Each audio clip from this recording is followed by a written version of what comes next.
Hello, reading room. I have to go turn that warm air, my heater off. That blower. My heater blower. Which I use every day in the winter time. This floor can feel like a hockey rink. But that being said, that's what happens when you're built on a slab. Built on a what? Slab. Okay. I hear it doesn't happen when you're built on slabs.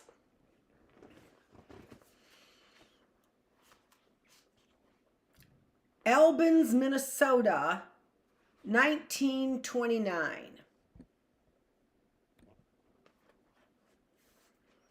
Two women in white blouses sit in front of black sewing machines with the word singer spelled out in gold along the body, pumping one foot on the iron lattice step that moves the needle up and down. They don't look up as we enter, just keep watching the needle, tucking the thread under the foot and pressing the fabric flat. Mine is a Hartvana.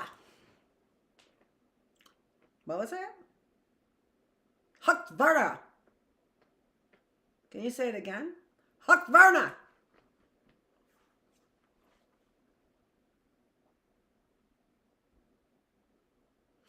A round young woman with frizzy brown hair kneels on the floor in front of a cloth mannequin, stitching tiny pearls onto a bodice. A gray-haired woman sits on a brown chair, perfectly erect, hemming a calico skirt. And a girl who appears only a few years older than me is cutting a pattern out of thin paper on a table. On the wall above her head is a framed needlepoint that says, in tiny black and yellow cross-stitching, "Keep me busy as a bee." You certainly are a busy little bee, aren't you? Is that what all those bees mean?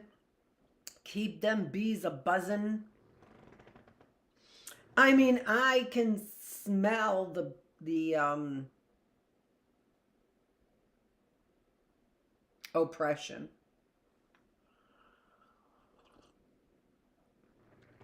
It's all over everything. And I don't know why anyone would want to be associated with that word. I'm oppressing people. Keep them busy as bees. Isn't that what those bees are all about? Fanny, you can stop a minute, Mrs. Burns says, touching the gray-haired woman on the shoulder. Tell the others. Break, the old woman says. They all look up, but the only one who changes positions is the girl who puts down her shears. Mrs. Byrne looks around the room, leading with her chin. As you know, we have needed extra help for quite some time, and I am pleased to report that we have found it. This is Dorothy. She lifts her hands in my direction. Dorothy, say hello to Bernice, the woman with frizzy hair. Joan and Sally, the woman at the Singers. Fanny, the only one who smiles at me. And Mary. Mary, she says to the young girl, you will help Dorothy get acquainted with her surroundings. She can do some of your scut work and free you up for other things. And Fanny, you will oversee as always. Yes, ma'am, Fanny says. Mary's mouth puckers and she gives me a hard look. Well then, Mrs. Burns says, let's get back to work. Dorothy, your suitcase is in the foyer. We'll discuss sleeping arrangements at supper. She turns to leave, then adds, we keep strict hours for meal times. Breakfast at 8, lunch at 12, supper at 6. There is no snacking between meals. Self-discipline is one of the most important qualities a young lady can possess. Plus, on top of that, it takes away from her stitching. Hello? When Mrs. Byrne leaves the room, Mary jerks her head at me and says, come on, hurry up. You think I got all day? Obediently, I go over and stand behind her. What do you know about stitching? I used to help my ma'am with the mending. Have you ever used a sewing machine? No. She frowns. Does Mrs. Burns know that? She didn't ask. Mary sighs, clearly annoyed. I didn't expect to have to teach the basics. I'm a fast learner. I hope so. Mary holds up a flimsy sheet of tissue paper. This is a pattern. Ever heard of it before? I nod and Mary continues, describing the various features of the work I'll be doing. The next few hours are spent doing tasks no one else wants to do: snipping stitches, basting, sweeping up, collecting pins and putting them in pin cushions. I keep pricking myself and have to be careful not to get blood on the cloth. Throughout the afternoon, the women pass the time with small talk and occasional humming, but mostly they are quiet. After a while, I say, "Excuse me, I need to use the lavatory. Can you tell me where it is?" Fanny looks up. "Reckon I'll take her. My fingers need a rest." Getting up with some difficulty, she motions toward the door. I follow her down the hall, into a spare and spotless kitchen, and out the back door. This is our privy. Don't ever let Mrs. Byrne catch you using the one in the house. She pronounces catch, kitch. At the back of the yard, tuffled with grass like sparse hair on a balding head, is a weathered gray shed with a slit cut out of the door. Fanny nods toward it. "I'll wait. You don't have to. The longer you're in there, the longer my fingers get a break. The shed is drafty, and I can see a sliver of daylight through the slit. A black toilet seat, worn through to wood in some places, is set in the middle of a rough-hewn bench. Strips of newspaper hang on a roll on the wall. I remember the privy behind our cottage in Kinvara. So the smell doesn't shock me, though the seat is cold. What will it be like out here in a snowstorm? Like this, I suppose, only worse. When I'm finished, I open the door, pulling down my dress. You're pitiful thin, Fanny says. I'll bet you're hungry. Hungry. She's right. My stomach feels like a cavern. A little, I admit. Fanny's face is creased and puckered, but her eyes are bright. I can't tell if she's 70 or 100. She's wearing a pretty purple flowered dress with a gathered bodice, and I wonder if she made it herself. Mrs. Byrne don't give us much for lunch, but it's probably more'n you had. She reaches into the side pocket of her dress and pulls out a small shiny apple. I always save something for later in case I need it. She locks up the refrigerator between meals. No, I say. Oh, yes, she does. She says she don't want us rooting around in there without her permission, but I usually manage to save something. She hands me the apple. I can't. Go ahead. You got to learn to take what people are willing to give. The apple smells so fresh and sweet, it makes my mouth water. You best eat it here before we go back in. Fanny looks at the door to the house, then glances up the second floor windows. Why don't you take it back in the privy? As unappetizing as it sounds, I am so hungry I don't care. I step back inside the little shed and devour the apple down to the core. Juice runs down my chin and I wipe it with the back of my hand. My dad used to eat the apple core and where all the nutrients are. It's plain ignorant to throw it out, he'd say. But to me, the hard cartilage is like eating the bone of a fish. You know what? My husband used to eat the core of the apple, and he would have been a person who said exactly that same line. When I open the door, Fanny strokes her chin. I look at her, puzzled. Evidence, she says, and I wipe my sticky jaw. Mary scowls when I step back into the sewing room. She shoves a pile of cloth at me and says, "Pin these." I spend the next hour pinning edge to edge as carefully as I can, but each time I put a completed one down, she grabs it, inspects it hastily, and flings it back at me. It's a sloppy mess. Do it again. But don't argue. You should be ashamed of this work. The other women look up and silently return to their sewing. I pull out the pins with shaking hands. Then I slowly repin the cloth, measuring an inch apart with the metal sewing gauge. On the mantelpiece, an ornate gold clock with a domed glass front ticks loudly. I hold my breath as Mary inspects my work. This has some irregularity, she says, finally holding it up. What's wrong with it? It's uneven. She won't look at me in the eye. Maybe you're just, her voice trails off. What? Maybe you aren't cut out for this kind of work. My bottom lip trembles and I press my lips together hard. I keep thinking someone, maybe Fanny, will step in, but no one does. I learned how to sew from my mother. You're not mending a rip in your father's trousers. People are paying good money. I know how to sew, I blurt. Maybe better than you. Mary gapes at me. You are nothing, she sputters. Don't even have a family. My ears are buzzing. The only thing I can think to say is, and you don't have any manners. I stand up and leave the room, pulling the door shut behind me. In the dark hall, I contemplate my options. I could run away, but where would I go? After a moment, the door opens and Fanny slips out. Goodness, child, she whispers. Why you have to be so mouthy? That girl is mean. What'd I do to her? Fanny puts a hand on my arm. Her fingers are rough, calloused. It don't do you any good to squabble, but my pins were straight.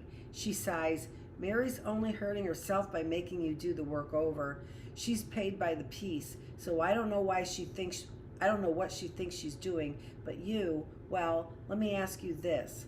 Are they paying you? Paying me? Fanny! A voice rings out above us. We look up at Mr. Byrne at the top of the stairs. Her face is flushed. At Mrs. Byrne at the top of the stairs. Her face is flushed. What on earth is going on? I can't tell if she heard what we were saying.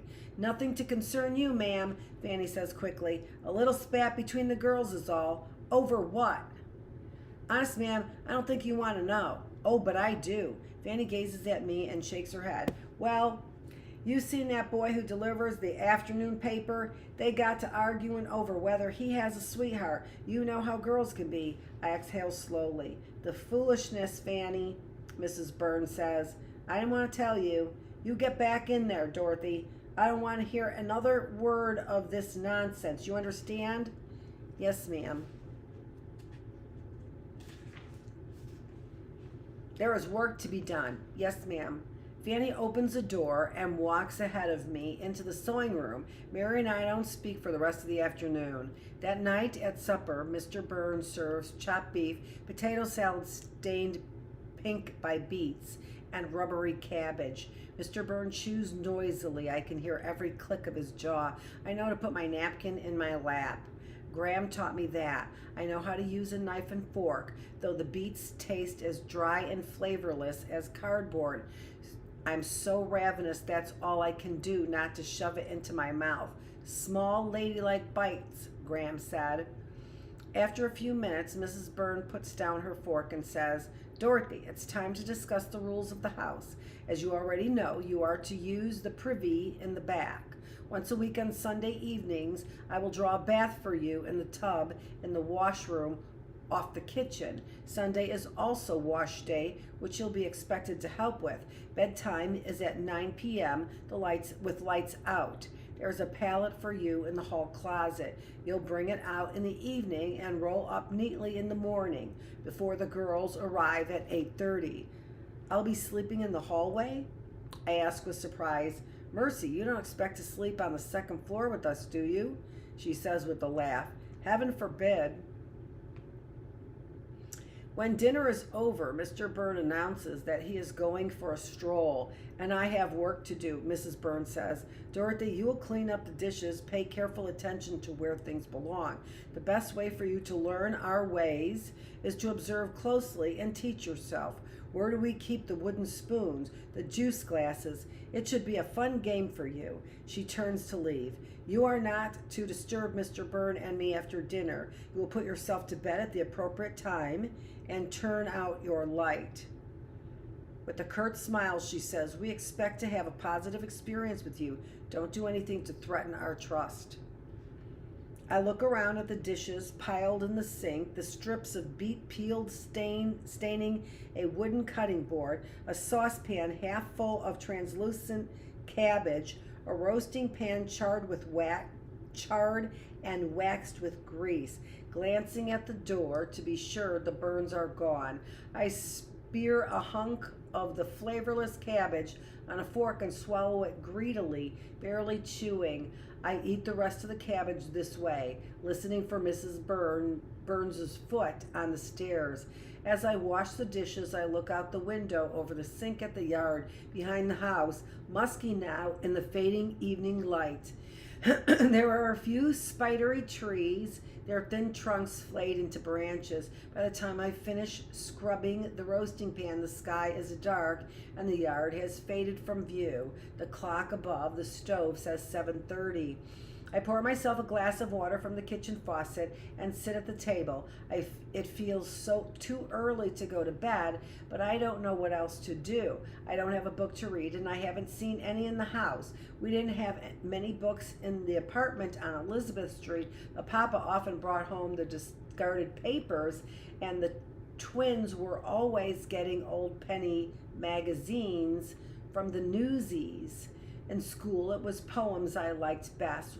Wordsworth and Keats and Shelley. Our teacher made us memorize the words to Ode on a Grecian Urn, and alone in the kitchen now, I close my eyes and whisper, thou still unravished bride of quietness, thou foster child of silence and slow time. But it's all I can remember.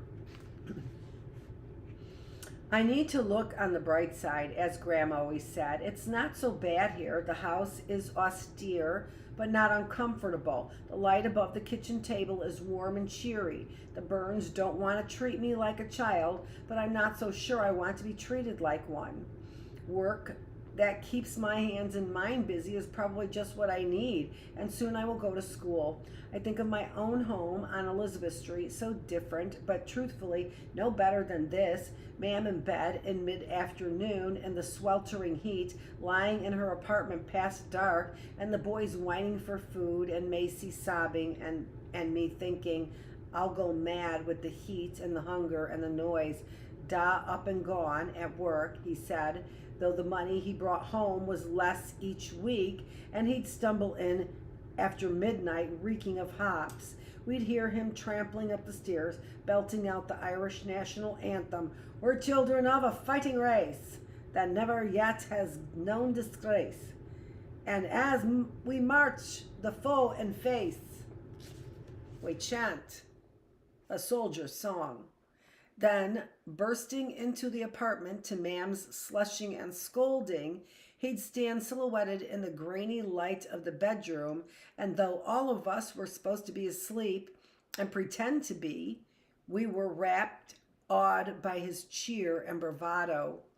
In the hall closet, I find my suitcase in a pile of bedding. I unroll a horsehair pallet and place a thin yellowed pillow at the top. There is a dingy white sheet, which I spread on the mattress and tuck around the edges, and a moth-eaten quilt. Before going to bed, I open the back door and make my way to the privy. The light from the kitchen window casts a dull glow for about 5 feet, and then it's dark. The grass is brittle underfoot. I know my way, but it's different at night, the outline of the shed barely visible ahead. I look up into the starless sky. My heart pounds. The silent blackness scares me more than nightmare in the city. Than nighttime in the city with its noise and lights. You know what? Because you couldn't see anything. That was like our basement where I had to sleep in the basement like a Slav. Don't think this isn't reminiscent. I had to sleep in the hallway.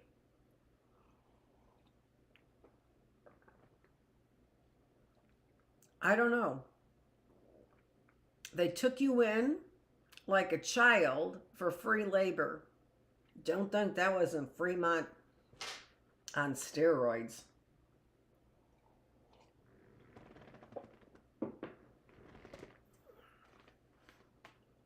I open the latch and go inside the shed. Afterwards, shaking, I pull Knickers up and flee, the door knocking behind me as I run across the yard and up the 3 steps to the kitchen. I lock the door as instructed and lean against it, panting. And then I notice the padlock on the refrigerator. When did that happen? Mr. and Mrs. Byrne must have come downstairs while I was outside. Spruce Harbor, Maine, 2011.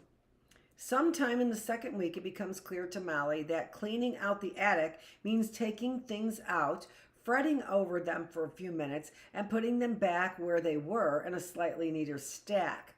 Out of the 24 boxes she and Vivian have been through so far, only a short pile of musty books and some yellowed linen have been deemed too ruined to keep. I don't think I'm helping you much, Molly says. Well, that's true, Vivian says, but I'm helping you, aren't I? So you come up with a fake project as a favor to me? Or I suppose Terry, Molly says, playing along. Doing my civic duty. You're very noble. Sitting on the floor of the attic, Molly lifts the pieces out of a cedar chest one by one. Vivian perched on a wooden chair beside her, brown wool gloves, a green velvet dress with a wide ribbon sash, an off-white cardigan, Anne of Green Gables. Apparently a book. Hand me that book, Vivian says. She takes the hardbound green volume with gold lettering and a line drawn of a girl with abundant red hair on a chignon in the front and opens it. Ah, yes, I remember, she says. I was almost exactly the heroine's age when I read this for the first time. A teacher gave it to me, my favorite teacher, you know, Miss Larson. She leafs through the book slowly, stopping at a page here and there. Anne talks so much, doesn't she? I was much shyer than that. She looks up. What about you? Sorry, I haven't read it, Molly says. No, I mean, were you shy as a girl? What am I saying? You're still a girl. But I mean when you were young. Not exactly shy. I was quiet. Circumspect, Vivian says. Watchful. Molly turns these words over in her mind. Circumspect. Watchful. Is she? There was a time after her father died and after she was taken away or her mother was taken away. It's hard to know which came first or if they happened at the same time that she stopped talking altogether. Everyone was talking at her. Everyone was talking at and about her, but nobody asked her opinion or listened when she gave it. So she stopped trying. It was during this period that she would wake in the night and get out of bed to go to her parents' room, only to realize, standing in the hall, that she had no parents. Well, you're not exactly effervescent now, are you? Vivian says. But I saw you outside earlier when Jack dropped you off, and your face was... Vivian lifts her knobby hands, splaying her fingers. All lit up. You were talking up a storm. Were you spying on me? Of course. How else am I going to find out anything about you? Molly has been pulling things out of the chest and putting them in piles. Clothes, books, knickknacks, wrapped in old newspaper, but now she sits back on her heels and looks at Vivian. You're so funny, she says. I've been called many things in my life, my dear, but I'm not sure anyone has ever called me funny. I'll bet they have. Behind my back, perhaps. Vivian closes the book. You strike me as a reader, am I right? Molly shrugs. The reading part of her feels private, between her and the characters in a book. So what's your favorite novel? I don't know. I don't have one. Oh, you probably do. You're the type. What's that supposed to mean? Vivian spreads a hand across her chest. Her pink-tinged fingernails as delicate seeming as a baby's. I can tell that you feel things deeply. Molly makes a face. Vivian presses the book into Molly's hand. No doubt you'll find this old-fashioned and sentimental, but I want you to have it. You're giving it to me? Why not? To her surprise, Molly feels a lump in her throat. She swallows, pushing it down. How ridiculous. An old lady gives her a moldy book she has no use for, and she chokes up. Maybe she's getting her period. She fights to keep her expression neutral. Well, thanks, she says nonchalantly. But does this mean I have to read it? Absolutely. There will be a quiz, Vivian says. For a while, they work in near silence. Molly holding up an item, a sky blue cardigan with stained and yellowed flowers, a brown dress with several missing buttons, a periwinkle scarf, and one matching mitten, and Vivian sighing. I suppose there's no reason to keep that. Then inevitably adding, let's put it in the maybe pile. At one point, apropos of nothing, Vivian says, so where is that mother of yours anyway?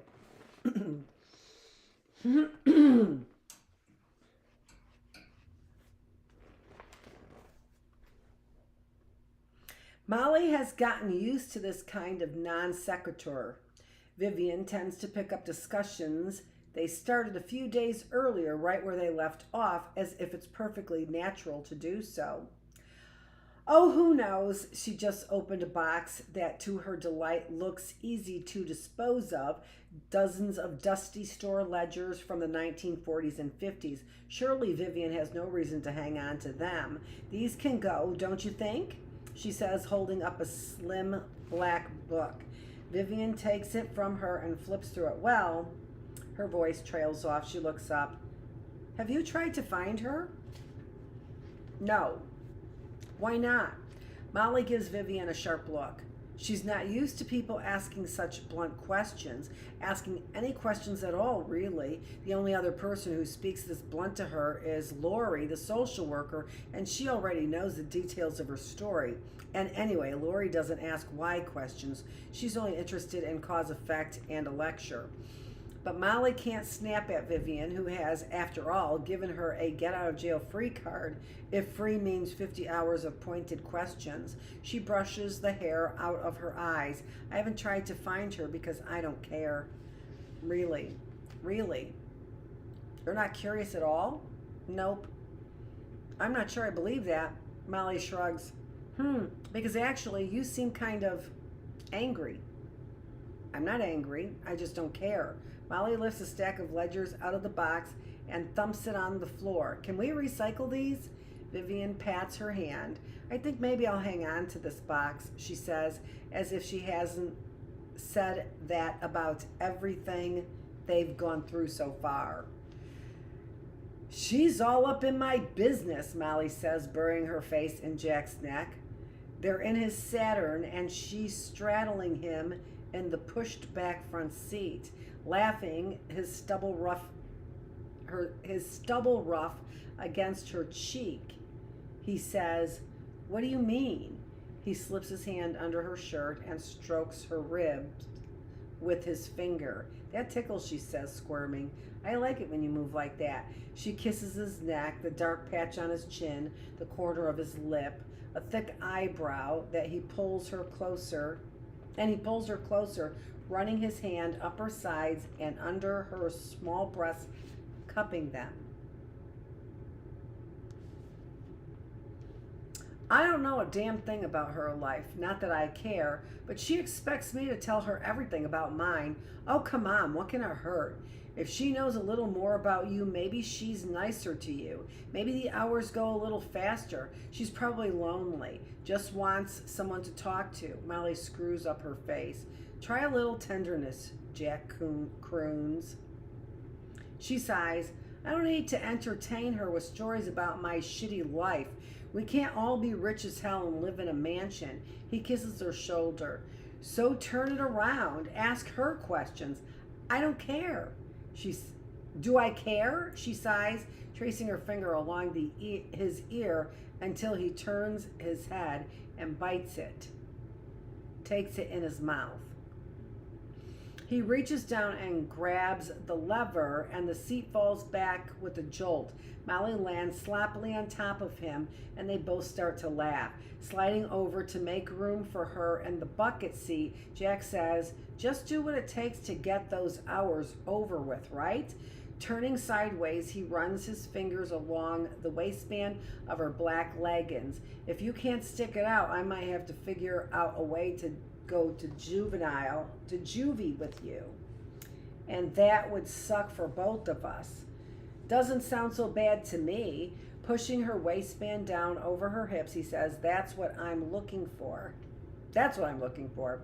He traces the inky black line of the turtle on her hip. Its shell is a pointy oval bisected at an angle like a shield with a daisy on one side and a tribal flourish on the other. Its flippers extending in pointy arcs. That's this guy. What's this little guy's name again? It doesn't have a name. Leaning down and kissing her hip, he says, I'm going to call him Carlos. Why? He looks like a Carlos, right? See his little head? He's kind of wagging it. Like, what's up? Hey, Carlos, he says in Dominican accented falsetto, tapping the turtle with his index finger. What's happening, man?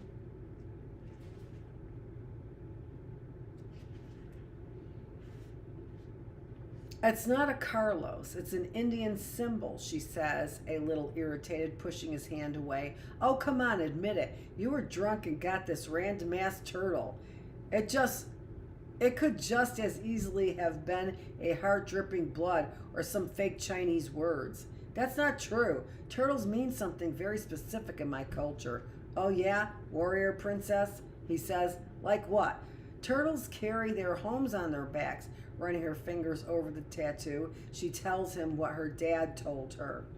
They're exposed and hidden at the same time. They're a symbol of strength and perseverance. That's very deep. You know why? Because I'm very deep. Oh yeah? Yeah, she says, kissing him on the mouth. Actually, I did it because when we lived on Indian Island, we had this turtle named Shelly. Ha, Shelly, I get it. Yup, anyway, I don't know what happened to it. Jack curls his hand around her hip bone. I'm sure it's fine, he says. Don't turtles live like 100 years? Not in a tank with no one to feed them, they don't. He doesn't say anything, just puts his arm around her shoulder and kisses her hair. She settles in beside him on the bucket seat. The windshield is fogged and the night is dark, and in Jack's hard-domed little Saturn, she feels cocooned, protected. Yeah, that's right, like a turtle in a shell. Spruce Harbor, Maine, 2011. No one comes to the door when Molly rings the buzzer. The house is quiet. She looks at her phone, 9:45 a.m. It's a teacher enrichment day and there's no school, so she figured why not knock out some hours. Molly rubs her arms and tries to decide what to do. It's an unseasonably cool and misty morning, and she forgot to bring a sweater. She took the Island Explorer, the free bus that makes a continuous loop of the island, and got off at the closest stop to Vivian's, about a 10-minute walk. If no one's home, she'll have to go back to the stop and wait for the next bus, which could take a while. But despite the goosebumps, Molly has always liked days like this. The stark gray sky and bare tree limbs feel more suited to her than the uncomplicated promise of sunny spring days. Not for me, ma'am. I'm the sunny spring day kind of gal. Warm me right up, sunshine. In the little notebook she carries around, Molly has carefully recorded her time, 4 hours one day to the next, 23 so far. She made an Excel spreadsheet on her laptop that lays it all out. Jack would laugh if he knew, but she's been in the system long enough to understand that it all comes down to documentation. Get your papers in order with the right signatures and record keeping, and the charges will be dropped, money released, whatever. If you're disorganized, you risk losing everything. Molly figures she can kill at least 5 hours today. That'll be 28, and she'll be more than half finished. She rings the bell again, cups her hands against the glass to peer into the dim hallway. Trying the doorknob, she finds it turns and the door opens. "Hello," she says as she steps inside, and when she gets no response, tries again a bit louder as she walks down the hall. Yesterday before she left, Molly told Vivian that she'd be coming early today, but she hadn't given a time. Now, standing in the living room with the shades drawn, she wonders if she should leave. The old house is full of noises. Its pine floors creak, window panes rattle, flies buzz near the ceiling, curtains flap. Without the distraction of human voices, Molly imagines she can hear sounds in other rooms. Bed springs groaning, faucets dripping, fluorescent lights humming, pull chains rattling. She takes a moment to look around at the ornate mantelpiece above the fireplace, the decorated oak moldings and brass chandelier. Out of the 4 large windows facing the water, she can see the sine curve of the coastline, the serrated firs in the distance, the glittery amethyst sea. The room smells of old books and last night's fire and faintly something savory from the kitchen. It's Friday. Terry must be cooking for the weekend. Molly is gazing at the old hard covers on the tall bookshelves when the door to the kitchen opens and Terry bustles in. Molly turns. "Hi there." "Ach!" Terry shrieks, clutching the rag she's holding to her chest. "You scared the hell out of me. What are you doing here?" Well, Molly stammers, beginning to wonder the same thing. "I rang the buzzer a few times and then I just let myself in.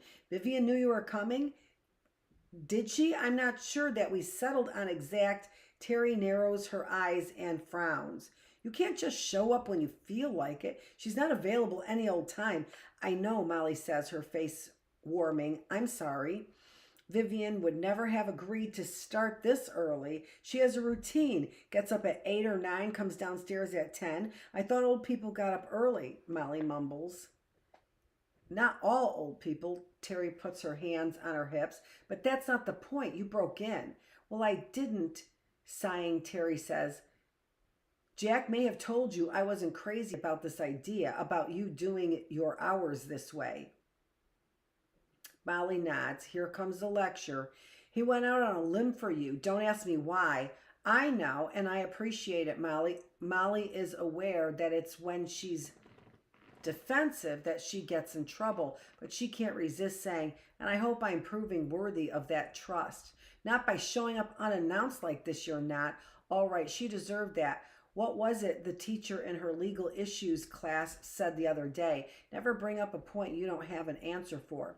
"And another thing," Terry continues, "I was in the attic this morning. I can't tell what you're doing up there." Molly bounces on the balls of her feet, pissed that she's being called out for this thing she can't control, and even more pissed at herself for not convincing Vivian to get rid of more stuff. Of course, it looks to Terry like Molly is just twiddling her thumbs, letting the time slide like a government worker punching a clock. Vivian doesn't want to get rid of anything. She says, "I'm cleaning out the boxes and labeling them." "Let me give you some advice," Terry says. Vivian is torn between her heart, and here she again holds the wadded up rag to her heart and her head. As if Molly might not make the connection, she moves the rag to her head. Letting go of her possessions is like saying goodbye to her life, and that's tough for anybody to do. So your job is to make her, because I promise you this, I will not be happy if you spend 50 hours up there shuffling things around with nothing to show for it. I love Jack, but... She shakes her head. Honestly, enough is enough. At this point, Terry seems to be talking to herself or possibly to Jack, and there's little Molly can do but bite her lip and nod to show she gets it. After Terry grudgingly allows that it might actually be a good idea to get going earlier today, and that if Vivian doesn't show up in a half an hour, maybe she'll go up and rouse her, she tells Molly to make herself at home. She has work to do. "You've got something to occupy yourself with, right?" she says before heading back to the kitchen.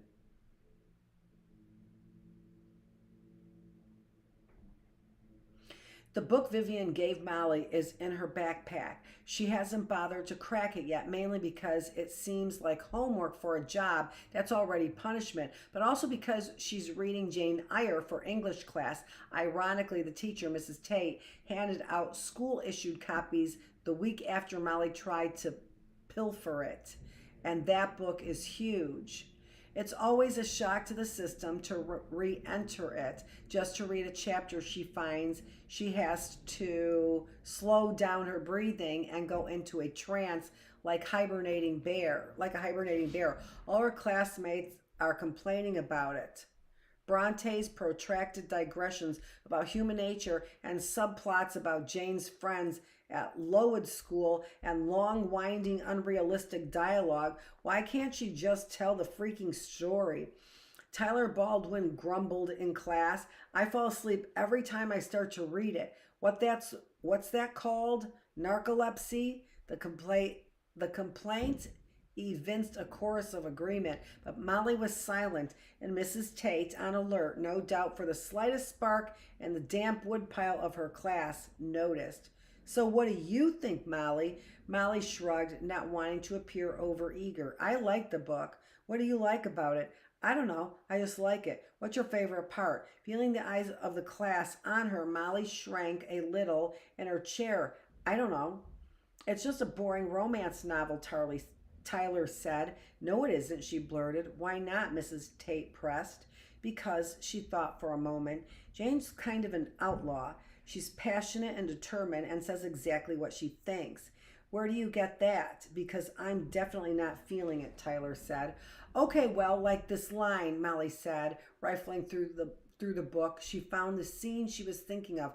I assured him I was naturally hard, very flinty, and that he would often find me so, and that, moreover, I was determined to show him diverse, rugged points in my character. He should know fully what sort of bargain he had made while there was yet time to rescind it.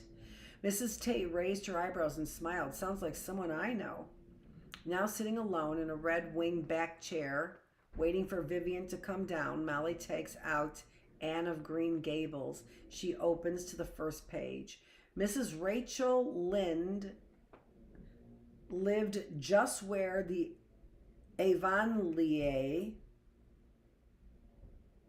main road dipped down into a little hollow fringed with alders and ladies' eardrops and traversed by a brook that had its source away back in the woods of the old Cuthbert place. It's clearly a book intended for young girls, and at first Molly isn't sure she can relate. But as she reads, she finds herself caught up in the story. The sun moves higher in the sky. She has to tilt the book out of the glare, and then, after several minutes, switch to the other wing back so she doesn't have to squint. After an hour or so, she hears the door to the hall open, and she looks up. Vivian comes into the room, glances around, focuses on Molly, and smiles, seemingly unsurprised to see her. Bright and early, she says. I like your enthusiasm. Maybe I'll let you empty out a box today, or two if you're lucky. Okay, we read 3 chapters, and the next chapter is Albans, Minnesota, 1929. We will read that, spend an hour or so here in the reading room, or about 40 minutes is what we've been spending on this book. Thanks so much for joining me here for another day in the classroom, for another day in our reading room, for another day where we are reading the #1 New York Times bestseller, Orphan Train. It includes something else. A lovely novel about the search for family that also happens to illuminate a fascinating and forgotten chapter of American history. Beautiful, by Anne Packard. That was said by. So, Christina Baker Kline, thanks so much for the book. Thank you so much for giving me a beautiful copy of this book. I'm a little, but I can do it. I can do it. Thank you so much for joining me for another day. February 11th, there's the classroom. That's it. Turn it ½ inch. That was like 2 inches at least. And you can see the entire classroom. Looks like a bunch of farm animals, looks like a bunch of toys, and she's just playing pretend. Thanks so much for joining me here in our classroom live on YouTube, where we're getting things done. I don't care what you say. I don't care what you say. We get things done, keeping your minds, your bodies, and your spirit healthy and nourished. Thanks for joining me.